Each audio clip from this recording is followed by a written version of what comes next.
ආයුබෝවන් දුවේ පුතේ ඔබ සියලු දෙනාටම බ්‍රිතාන්‍යයන් යටතේ ශ්‍රී ලංකාවේ දේශපාලන වෙනස් වීම පාඩමේ 3 වෙනි අධ්‍යයනත් එක්ක තමයි අද දින දේශනෙන් අපි සම්බන්ධ වෙන්නේ. ඔබට මතකයි ඊට පෙර දේශනවලදී ඉස්සෙල්ලාම අපි 1833 පෝල් ගෲප් ප්‍රතිසංස්කරණ පිළිබඳ සාකච්ඡා කළා. ඊට පස්සේ 1910 සිට 1930 දක්වා ඒ දශක දෙක තුල මෙරට දේශපාලනයේ සිදුවෙච්ච වැදගත් සිදුවීම් විශේෂයෙන් 1910 කොහු මැකලම් ප්‍රතිසංස්කරණ 1920 මැනින් ප්‍රතිසංස්කරණ 1924 මැනින් ඩෙවොන්ෂයර් ප්‍රතිසංස්කරණ වගේ ආණ්ඩු ක්‍රම ගැන සහ ඒ අතර සිදුවෙච්ච වෙනත් වැදගත් දේශපාලනික සිදුවීම් ගැන අපි සාකච්ඡා කළා. අද දේශනේ අපි සාකච්ඡා කරන්නේ බ්‍රිතාන්‍ය පාලන සමයේ ලංකාවට හඳුන්වා දීපු ඉතාම සුවිශේෂී ආණ්ඩු ක්‍රමයක් වන 1931 ඩොනමෝර් ආණ්ඩු ක්‍රම ප්‍රතිසංස්කරණය ගැන. ඔයාලට මතක ඇති අන්තිමට අපි කතා කරපු 1924 මැනින් ඩෙවොන්ෂයර් ප්‍රතිසංස්කරණය. ඒක තමයි බලය සහ වගකීම විතන් කළ ආණ්ඩු ක්‍රමය. මොකද්ද විතන් කරනවා කියන්නේ? වෙන් කරන එක. වෙනදා බලයක් තිබුණේ ආණ්ඩුකාරයට, වගකීමක් තිබුණේ ආණ්ඩුකාරයට. හැබැයි අපි කිව්වා මැනින් ඩෙවොන්ෂයර් ව්‍යවස්ථාදායකේ බහුතර බලය තිබුණේ මහජන ඡන්දයෙන් පත්වෙච්ච නියෝජිතයන්ට. නමුත් ආණ්ඩුව තවදුරටත් ඉදිරියට ගෙන යාමේ වගකීම ආණ්ඩුකාරයට පැවරිලා තිබුණා. ඒ නිසා ආණ්ඩුකාරයට වගකීම තිබුණාට බලය තිබුණේ නැහැ. එතකොට වෙනද අලුත් ආණ්ඩුකම දෙන්න කියලා ඉල්ලුවේ අපි. හැබැයි මේ අවස්ථාවේ ඒ වෙනකොට හිටපු ඉංග්‍රීසි ආණ්ඩුකාරයෙ වෙච්ච හියු ක්ලිෆර්ඩ්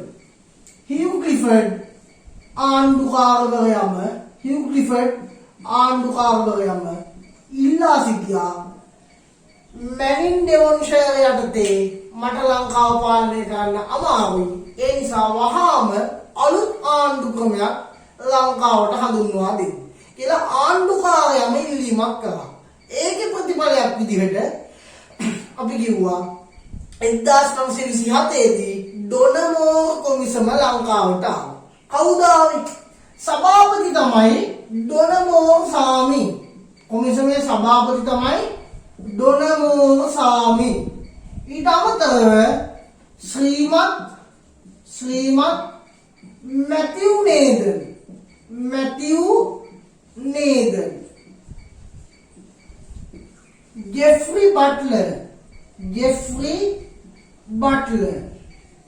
ජෙෆ්රි බට්ලර් ග්‍රැමන් සීල්ස් මගේ නියෝජිතයෝ සාමාජිකයෝ ඩොනමෝර් කොමිසම නියෝජනය කරමින් 1927 දී ලංකාවට ආවා. එතකොට ඒගොල්ලෝ ලංකාවේ තත්ත්වය ගැන පරීක්ෂණයක් කරලා රහසිගත වාර්තාවක් හදලා බ්‍රිතාන්‍යයට යවුවා. ඒතර මහරජුගේ නිර්දේශය සහිතව 1931 දී ඩොනමෝර් ප්‍රතිසංස්කරණ නමින් ඒක ලංකාවේ ක්‍රියාත්මක වුණා. එතකොට ලංකාවේ දේශපාලන ඉතිහාසයේ කැපී පෙනෙන සම්දිස්ථානයක් විදිහට අපිට මේ කියන ඩොනමෝර් ප්‍රතිසංස්කරණය හඳුනා ගන්න පුළුවන්.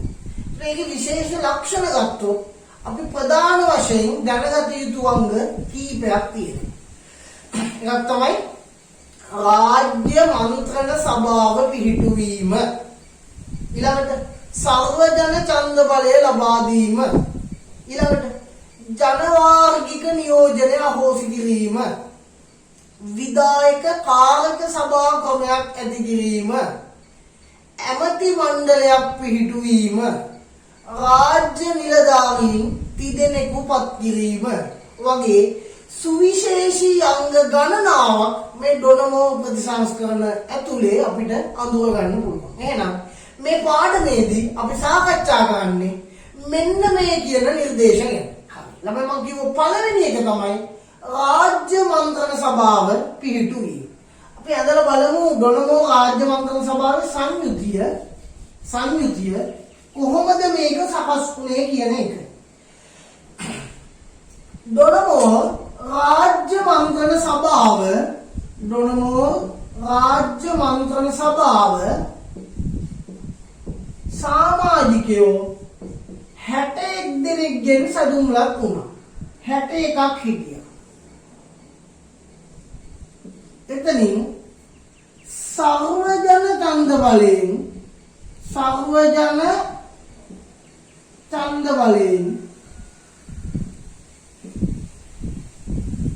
සමාජිකයෝ 50යි.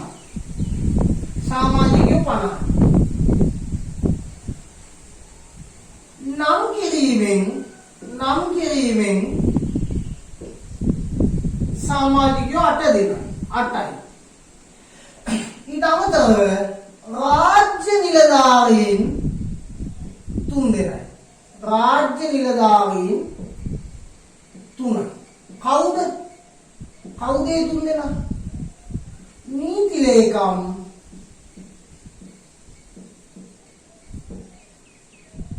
මුදල් ලේකම් සහ රාජ්‍ය ලේකම් කියලා රාජ්‍ය නිලධාරීන් 30 දෙනෙකුත් පත් කරනවා. ළමයි වලට මතක ඇති ඉස්සල්ලාම හැදුවේ කෝල් ගෲප් ව්‍යවස්ථාදායක සමාජිකයෝ 15යි.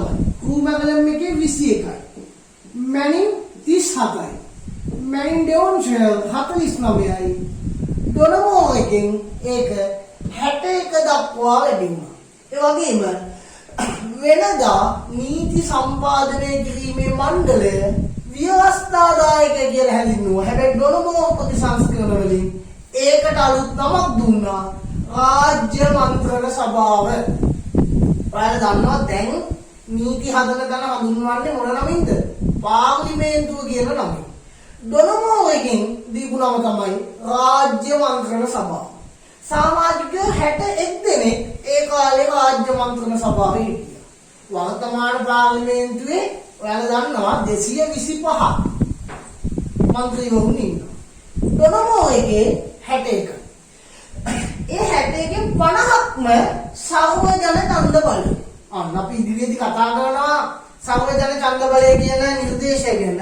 එතකොට සර්වජන ඡන්ද බලයෙන් පළාත්බද ඡන්ද කොට්ටාස වලින් පළාත්බද නියෝජනය යටතේ පළාත්බද ඡන්ද කොට්ටාස වලින් ඒ 50 දෙනා තෝරාපත් කරගත්තා. ඊළඟට ආණ්ඩුකාරවරයාගේ නම් කිරීමෙන් 8 දෙනෙක් ගත්තා. අපි ඒක ගැන ඉදිරියේදී වෙනම පුළුල්ව කතා කරනවා. සුළු ජාතීන්ට හෝ යම්කිසි විශේෂිත, ඒ කියන්නේ උගත් බුද්ධිමත් අයට නියෝජනයක් නොලැබුණොත් ඒ අයට අවස්ථාවක් දෙන්න තමයි මේ 8 වෙන් කරලා තිබුණේ. ඇයි 50ක්ම දැන් ගන්නේ ඡන්දේ. එතකොට අපි හිතමු ඡන්දයෙන් දෙමළ අය එක්කෙනෙක්වත් රාජ්‍ය මන්ත්‍රණ සභාවට එන්නේ නැහැ. එතකොට ඒක අවාසියක්. ඒගොල්ලෝ වෙනුවෙන් සාධාරණයක් දෙන්න තමයි මෙහෙම වෙන් කරලා තිබුණේ. අපි හිතමු මේකේ ඉන්න බොහොම වැදගත් කෙනෙක් මේකට එන්නේ නැහැ. එතකොට එයා වෙනුවෙන් අවස්ථාවක් දෙන්න තමයි මේ 8 වෙන් කරලා දුන්නේ. හරියට අද ජාතික ලැයිස්තුව කියන ක්‍රමය වගේ. ඔයාලා දන්නවා අද 196ක් ඡන්දයෙන් 29ක් ජාතික ලැයිස්තුව. අපි දිවෙදී පාඩමක් උගන්වනවා 78 ආණ්ඩු ක්‍රමය. එතකොට මෙතනදී 8 දෙනෙක් වෙන් කරලා තිබුණා ඒ විදිහට ගන්න. හැබැයි ළමයි මේ 58ම ඇත්තටම බොහොම මහ ජනතාවට ලෙන්ගතු විදිහට කටයුතු කරපු කට්ටිය. එයි ජනතාව වෙනුවෙන් තමයි පත් කරේ. හැබැයි මේකෙදි විච්ච ලොකුම අවුල තමයි මේ රාජ්‍ය නිලධාරීන් 3 දෙනා. ඒකට කෙනෙකුට හිතෙන්න පුළුවන් 61කින් 3 දෙනයි හිටියේ. හැබැයි ළමයි 3 දෙනෙක් වුණාට රටේ වැදගත්ම අංශ ඒ 3 දෙනාගේ අතේ තමයි තිබුණේ. නිල බලයෙන්ම පත් වෙච්ච රාජ්‍ය නිලධාරීන් 3 දෙනෙකුට රටේ වැදගත්ම අංශවල බලතල පවරවල තිබුණා. එතකොට ඩොනමෝ රාජ්‍ය මන්ත්‍රණ සභාවේ නිල කාලය වසර 5යි. ඒ කියන්නේ අවුරුදු 5න් 5ට ඡන්දය තියලා මේකේ සංයුතිය මේක ඉන්න අය වෙනස් කරගත්තා. ඊළඟට වෙනදා ව්‍යවස්ථාදායකයේ මූලාසනයේ හිටිය ආණ්ඩුකාරවරයා හැබැයි රාජ්‍ය මන්ත්‍රණ සභාවේ මූලාසනය ආණ්ඩුකාරයට නෙවෙයි ලැබුණේ මහජන නියෝජිතයන් අතරින්ම තෝරාගත්ත කෙනෙකුට. එතකොට ඒ තනතුරට අපි කියන විශේෂ නම තමයි කතානායකවරයා. එහෙනම් කතානායක කියන තනතුර මුල්වරට හඳුන්වා දෙන්නේ මොන ආණ්ඩුක්‍රමයෙන්ද? ඩොනමෝ ආණ්ඩුක්‍රමයෙන්. ලංකාවේ ප්‍රථම කතානායකවරයා තමයි ෆ්‍රැන්සිස් මොලමුවේ මහතා. ෆ්‍රැන්සිස් මොලමුවේ. එයා තමයි ලංකාවේ ප්‍රථම කතානායකවරයා විදිහට අපි අඳුරගන්නේ. එතන මං කිව්වා අලුත් ආණ්ඩුක්‍රමයක් දෙන්න කියලා මේ වෙලාවේ ඉල්ලීමක් කරේ ආණ්ඩුකාරවරයාම තමයි. ඇයි? එයාට බලය තිබුණේ නෑ. මේකෙන් මොකද උනේ? එයා හිතුවා මගේ බලය වැඩි වෙයි. හැබැයි මේකෙන් ආණ්ඩුකාරයාගේ බලය තව දුරටත් කප්පා දුන්නා. වගේම බොහෝ වගකීමුත් ආණ්ඩුකාරයෙක්ගෙන් ගලවලා දැන් මහජන නියෝජිතවගේ පැත්තට ලබා දුන්නා. එහෙනම් ලාංකිකයන්ට විශාල දේශපාලන බලතල ප්‍රමාණයක් මේ ආණ්ඩුක්‍රමයෙන් ලැබිච්ච බව අපිට අඳුරගන්න පුළුවන්. ඒතකොට ප්‍රධාන අංගය තමයි රාජ්‍ය මන්ත්‍රණ සභාව. දෙවෙනි එක තමයි සර්වජන ඡන්ද බලය ලබා දීම. එතකොට ළමයි දන්නවා කුමකලම් ආණ්ඩුක්‍රමයේ යටතේ 1910 දී මුල්වරට සීමිත ඡන්ද බලයක් අපිට ලබා දුන්නා. මං කිව්වේ ඒ වෙද්දි හිටපු නායක ඉල්ලුවෙත් සීමිත ඡන්ද බලය ලැබුණෙත් ඒක තමයි. එතකොට ඡන්දයි කියලා ලැබුණේ උගත් වත්පොහොසත්කම් නැති ලාංකික පිරිමින්ට විතරයි. හැමෝටම ඡන්දයි කියලා ලැබුණේ නැහැ මුලදී. උගත් වත්පොහොසත්කම් නැති ලාංකික පිරිමින්ට විතරක් ඡන්දයි කියලා ලැබුණා. සමස්ත ජනගහනයෙන් 104ක් වගේ සුළු පිරිසකට තමයි ඒ කාලේ ඡන්දයි කියලා ලැබුණේ. හැබැයි ඩොනමෝ කොමිසම පෙන්වා දුන්නා මේකේ තරම් යහපත් ක්‍රමයක් නෙවෙයි. ඒගොල්ලෝ කිව්වා මේ සීමිත ඡන්ද බලය තියෙනකන් සාමාන්‍ය ජනතාව තුළ කිසිම දේශපාලන උද්‍යෝගයක් උනන්දුවක් ඇති වෙන්නේ නැහැ. ඒ වගේම දේශපාලකයන්ගේ අවධානය සාමාන්‍ය ජනතාවගේ ප්‍රශ්න වෙත යොමු වෙන්නේ නැහැ. ඒ නිසා ඒගොල්ලෝ නිර්දේශ කරා රටේ සියලු දෙනාටම ඡන්දයි කියලා ලබා දිය යුතුයි. අන්න එහෙනම් බොහොම පෙරලිකාර නිර්දේශයක්, විප්ලවීය නිර්දේශයක්. ඒගොල්ලෝ කිව්වා වයස අවුරුදු 21ට වැඩි. දැන් අපි දන්නවා දැන් මේ වයස් සීමාව තවදුරටත් පහත හෙලලා තියෙනවා 18 දක්වා. දැන් අවුරුදු 18ට වැඩි හැමෝටම ඡන්දයි කියලා ලැබෙනවා.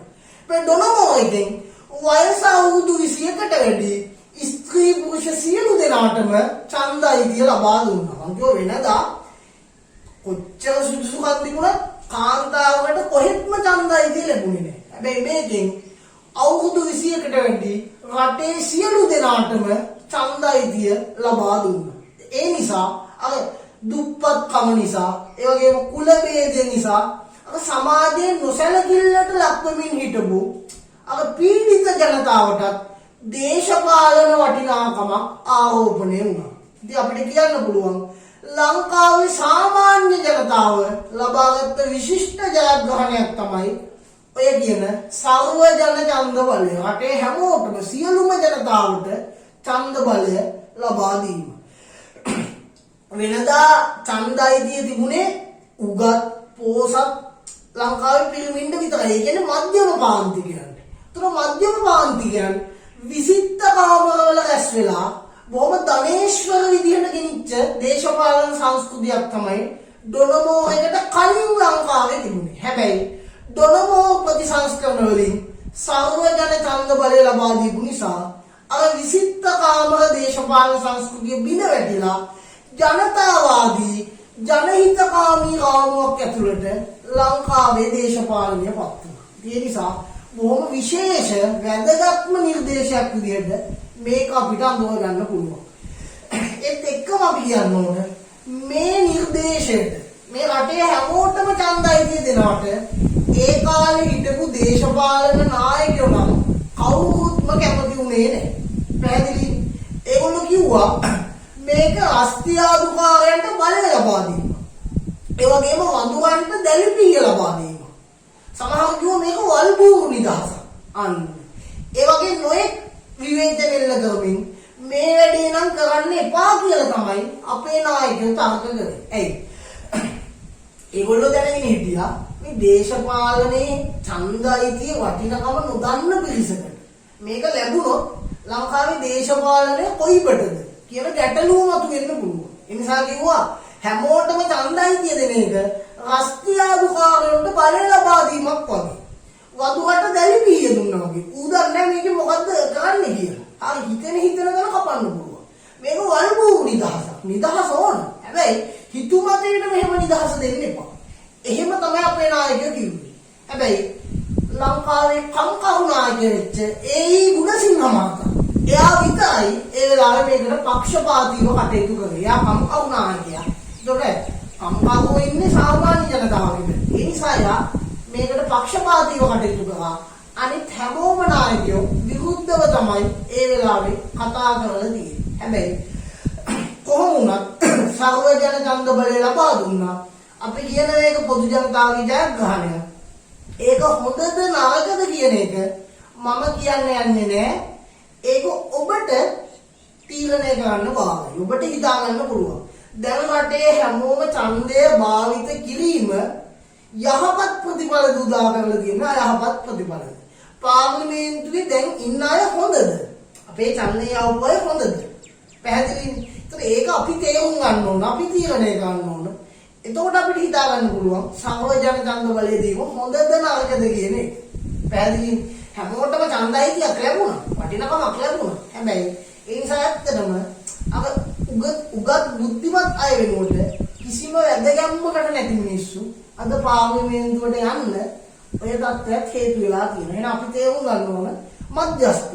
මේක හොඳ වගේම නරක දේවලුත් තියෙනවා. ඒ නිසා ඒ කාලේ හිටපු නායක විරුද්ධ වීමට අපිට ඉතින් මුකුත් කියන්න බෑ. ඒ නායක දැක්ක අවදාවි ඔය ටික වෙන්න පුළුවන් කියන එක. එහෙනම් ඒ සර්ව ජන ඡන්ද බලය. ඊළඟ එක තමයි ජනවාර්ගික නියෝජනය අහෝසි කිරීම. ඔයාලට මතක ඇති ළමයි කෝල්පු ප්‍රතිසංස්කරණ වලින් තමයි ජනවාර්ගික නියෝජනය හඳුන්වා දෙන්නේ.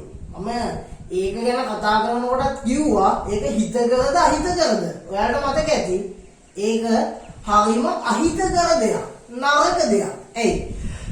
ඉංග්‍රීසින්ට අවශ්‍ය උනේ තමන්ගේ යටත් විජිතවල මිනිස්සු එකතු වෙලා වැඩ කරන එක නවත්තන්න.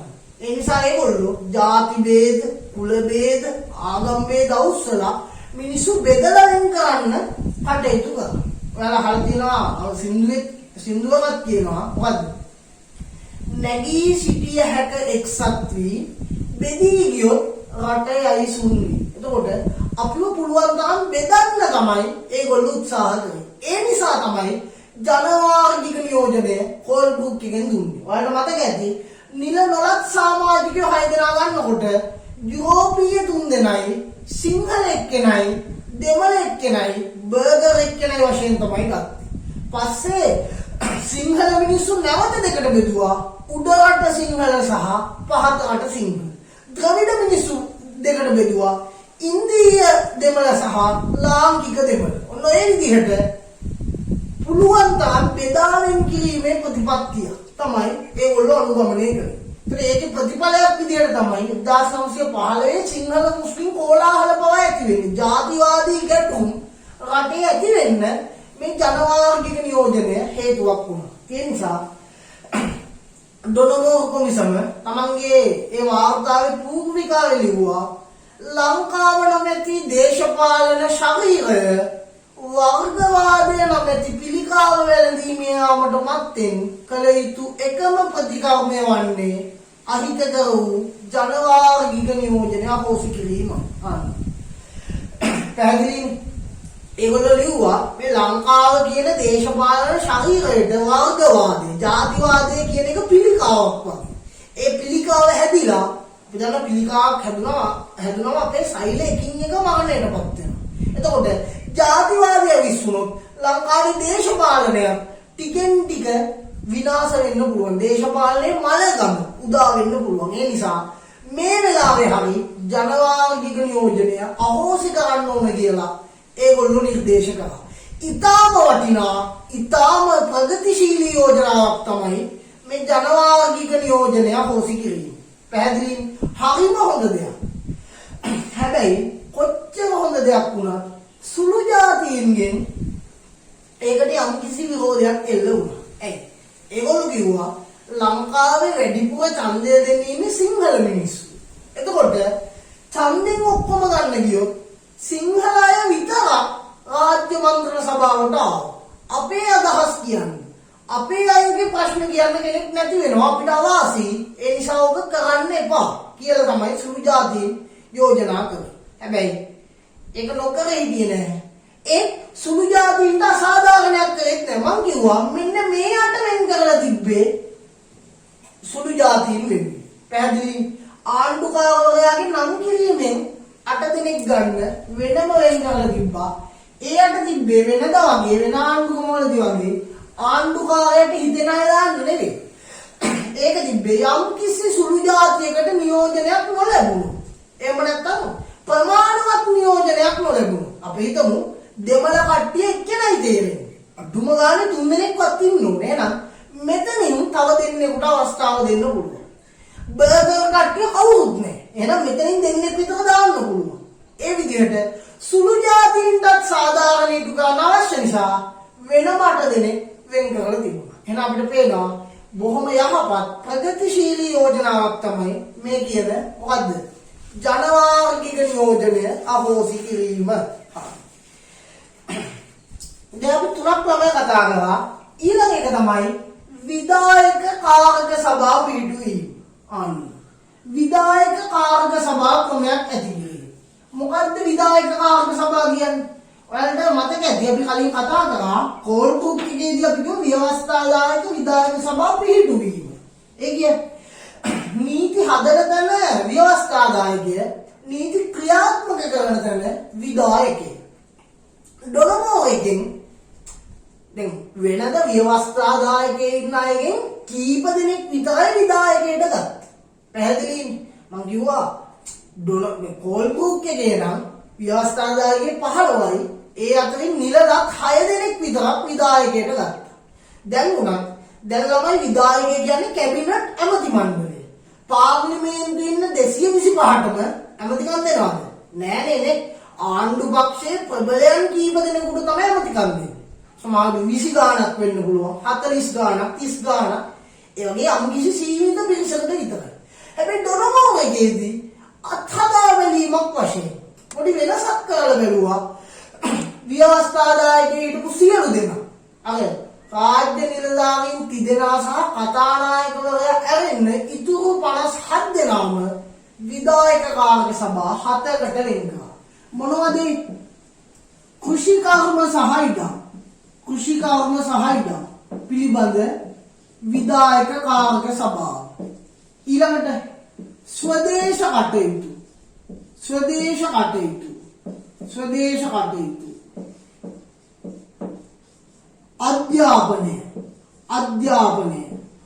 අධ්‍යාපනය සෞඛ්‍ය ඊළඟට පළාත් පාලනය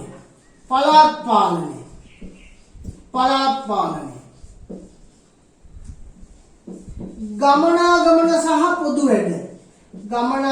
සහ පොදු වැඩ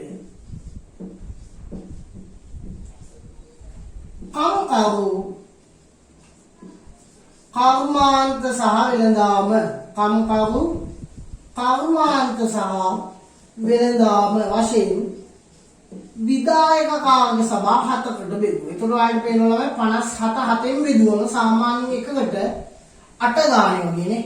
8 16 24 32 48 56. 8ක් 9ක් සමහර ඒවාට 7ක් ඒ වගේ වැටුණා.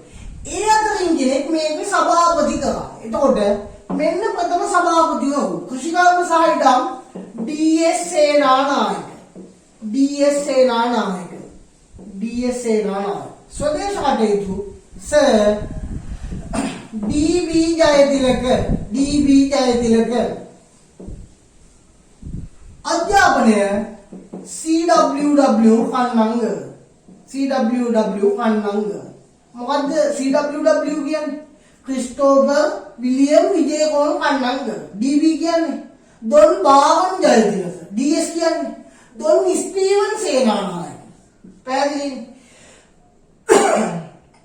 සෞඛ්‍ය TB පානබොක්කි. TB පානබොක්කි. පළාත් පාලනය චාල්ස් බටුවන්තුඩාවේ. චාල්ස් බටුවන්තුඩාවේ. බටුවන්තුඩාවේ.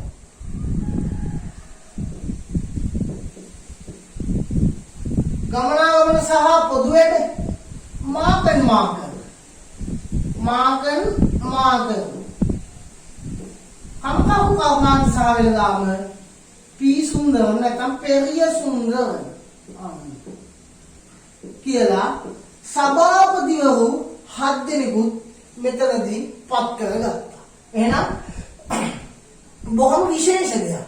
වෙන කිසිම ආණ්ඩුක්‍රමයකදී ව්‍යවස්ථාදායකයේ හැමෝම විධායකයට සම්බන්ධ කරගත්තේ නැහැ. හැබැයි මෙතනදී ව්‍යවස්ථාදායකයේ සියලුම සමාජිකයන් විධායක කාර්ය සභාවලට වෙන් කරලා තියෙනවා. ඇත්තටම මේක එංගලන්තයේ ලන්ඩන් මහනගර සභාවේ තිබිච්ච ක්‍රමය.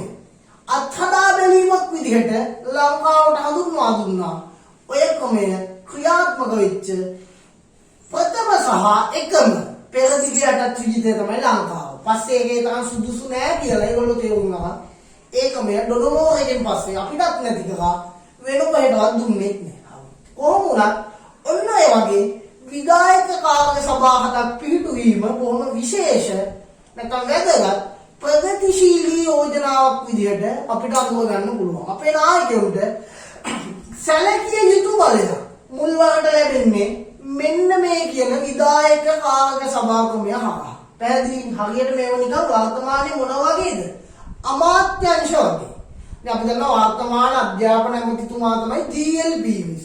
ඒතර ඒ කාලේ අධ්‍යාපනය දියුණු කරන්න බාර දුන්න කන්නංගර මහත්තයාට. ඔයාලා දන්නවා යා අධ්‍යාපනය දියුණු කරාද? ඔව්.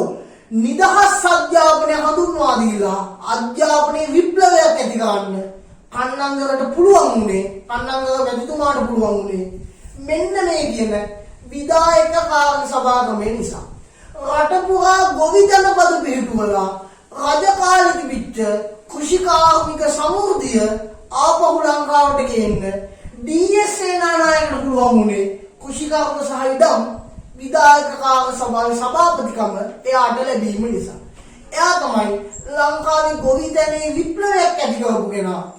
ඒ නිසා සෝල්බරි මැතිවරණයේදී එක්සත් ජාතික පක්ෂයට නායකත්වය දීලා දිනලා ලංකාවේ ප්‍රථම අගමැති වෙන්න DS සේනානායකට පුළුවන් වුණා. ඒකට ලොකු උත්තේජනයක් මෙයා මේ කරපු කෘෂිකාර්මික සේවය එයාට ලබා දුන්නා. ඒක කරන්න පුළුවන් වුණේ කෘෂිකාර්ම සහායකම්ගේ සභාපතිකම ලැබිච්ච නිසා. ළමයි මූලික වශයෙන් මේ තුන් දෙනා ඔයාලා නම් වශයෙන් මතක තියාගත්තම ඇති. විධායක කාර්ය සභා හතම පාඩම් කරගන්න සභාපතිවරු මුල් තුන් දෙනා අනිවාර්යෙන් මතක තියාගන්න. ඊළඟ එක තමයි අමාත්‍ය මණ්ඩලයක් පිහිටුවීම. එතකොට මම ඔයාලට කිව්වා ඩොනමෝරගෙන් මුල් වරට ලංකාවේ අමාත්‍ය මණ්ඩලයකුත් ස්ථාපිත වුණා. ඇමතිවරු 10 දෙනයි. 10 දෙනයි අමාත්‍ය මණ්ඩලයේ හිටියේ. 7 දෙනෙක් මේ විධායක කාර්ය සභා හතේ සභාපතිවරු. ඉතුරු 3 දෙනා රාජ්‍ය නිලධාරීන් තිදෙනා. පැහැදිලිද? රාජ්‍ය නිලධාරීන් තිදෙනා සහ විධායක කාර්ය සභා හතේ සභාපතිවරුන් 7 දෙනා එකතු වෙලා සමාජිකයන් 10කින් සතුන්ලත් අමාත්‍ය මණ්ඩලයක් නිර්මාණය වුණා. ඒකේ ප්‍රධානී වුණේ රාජ්‍ය ලේකම් හිමත් මහ ලේකම්. කොහොම වුණත් ලාංකික ඇමතිවරු 7 දෙනෙක්. එතන මුලදී ඒ රාජ්‍ය නිලධාරීන් 3 දෙනා විදිහටපත් වුණේ ඉංග්‍රීසි ජාතිකයන් නිල බලයෙන්ම.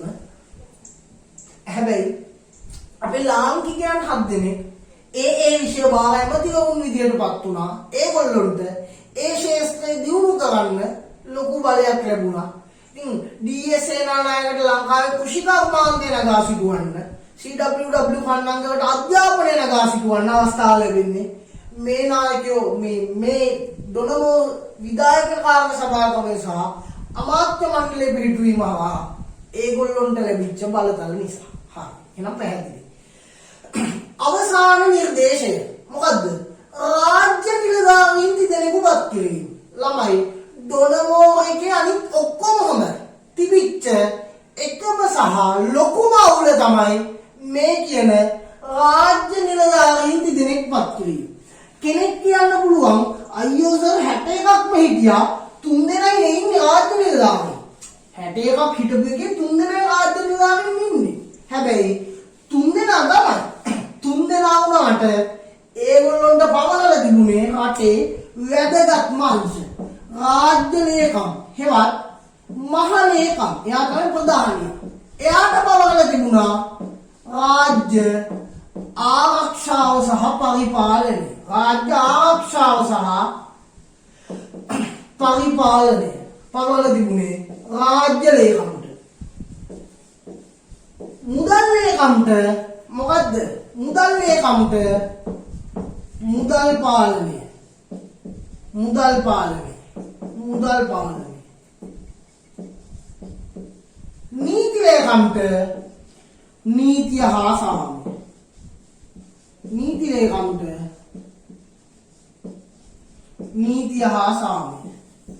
නීතිය හා සාමය. ඔන්න ඔය විදිහට රටේ වැදගත්ම අංශ තුනක බලතල රාජ්‍ය නිලධාරීන් 3 දෙනාට පවරලා තිබුණා. එතකොට ඔයාලට පේනවා අංශ 3ක් වුණාට අනිත් අංශ හැම එකටම බලපෑම් කරන්න පුළුවන් වැදගත්ම අංශ තමයි ඒගොල්ලොන්ට ලැබිලා තියෙන්නේ. ඒගොල්ලෝ බලපෑම් කරන්න පුළුවන් නෙවෙයි, ඒගොල්ලෝ අනිවාර්යෙන්ම සෑම අංශයකටම වගේ බලපෑම් කරන තත්ත්වයක් තමයි ප්‍රායෝගිකව උදා වෙලා තිබුණේ. අපි හිතමු ඩී.එස්. සේනානායක ගොවි ජනපදයක් හදද්දී මුදල් ලේකම් කිව්වොත් මුදල් දෙන්න බෑ කියලා වැඩේ කරන්න වෙන්නේ නේ. අන්න කන්නංග මහත්තයා නිදහස් අධ්‍යාපනය දෙන්න යද්දී රාජ්‍ය ලේකම් කිව්වොත් මේක රාජ්‍ය ආරක්ෂාවට බාධාවක්. නැත්නම් මේක නීතියට පටහැනි. වැඩේ කරන්න වෙන්නේ. අන්න එහෙනම් අපිට පේනවා අනිත් හැම දෙයකම අතපොවන්න පුළුවන් ලොකු බලයක් මේ 3 දෙනාට තිබුණා. ඒකයි මේ රාජ්‍ය නිලධාරීන් 3 දෙනාගේ අවුල. ඒ නිසා සමකාලීන මූලාශ්‍රවල මේගොල්ලෝ හඳුන්වන්න හරි අපූර්ව නම් කීපයක් භාවිත වුණා. අධිරාජ්‍යවාදී මුරබල්ලා. තාම අපි බ්‍රිතාන්‍යයන්ට යටත්. බ්‍රිතාන්‍ය අධිරාජ්‍යවාදී යටතේ අපි ඉන්නවා කියන එක පෙන්නපු මුරබල්ලා 3 දෙනා තමයි මේ 3 දෙනා. ඒ වගේම අනතුරු වැගීමේ රතු එළි දල්වන්න මොකක් හරි වැඩක් කරන්න යනකොට එපා කියන අනතුරු වැගීමේ රතු එළිය දැල්ුවේ මේ 3 දෙනා. ඒ නිසා අනිත් හැමදේම හොඳ වුණත් මෙන්න මේ රාජ්‍ය නිලධාරීන් 3 දෙනා ලොකු බාධාවක් වුණා.